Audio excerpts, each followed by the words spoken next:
Arkadaşları 29 Haziran 1925 günü idam edildiler.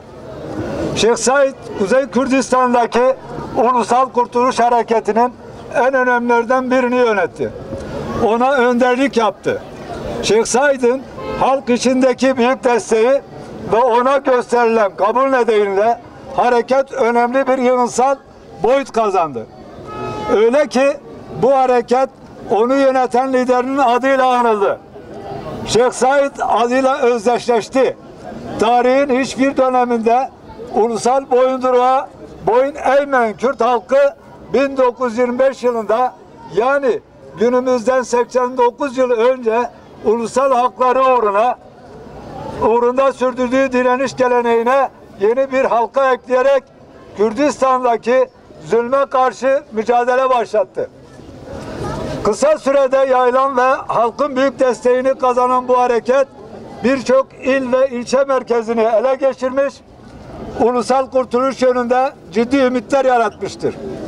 Ne var ki Türk devletinin karadan ve havadan gerçekleştirdiği yoğun saldırılar nedeniyle hareket yenilgiye uğramış, binlerce Kürt katledilmiş, Şeyh Said başta olmak üzere hareketin onlarca yöneticisi bu meydanda idam edilmiştir. Bu tarihin aynı zamanda Kürtlerin kendi ata yurtlarından koparılarak sürgünde gönderilmesinin zorunlu iskana tabi tutulmasının miladıdır. Başka bir deyişle Şeyh Said hareketi Kürtler bakımından acıların, kıyımların, toplu katliamların ard arda başlayıp günümüze kadar süren dönemin adıdır.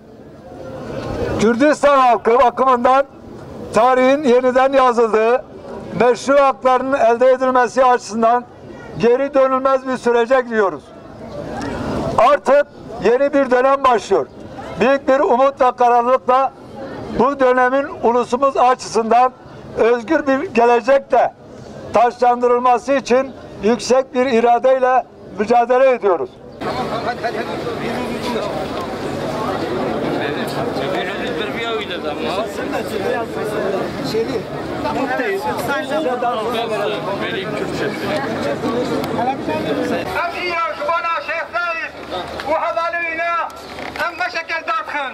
Şeyh Said Mevlana Khaldim Bağdat hükümeti ve kemin diye mezere kalkema diye mezere rahberema diye mezere salokema şani mebdin hatta bu diye mezere kalkema diye mezere salokema mara diyar rekirin ve hükümetera ve devletera aşki rekirin mukabir tarafati ya Müslümanı ve Müslümanı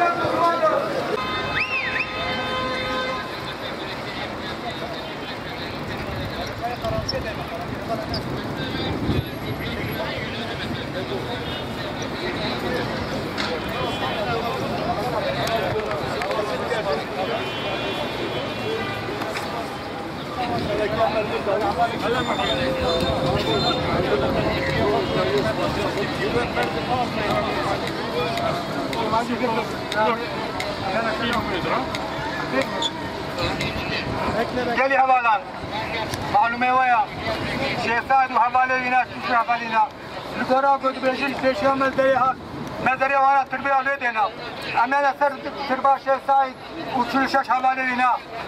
Sayın arkadaşlar, büyük ihtimal Şeyh Said ve dava arkadaşlarının mezar yeri karşı taraftır. Biz Kürdistan'daki parti ve gruplar olarak, Kürdistan halkı olarak, Diyarbakır halkı olarak oraya gidip Şeyh Said'in mezarı başında, onun dostlarının mezarı başında bir Fatiha okuyacağız.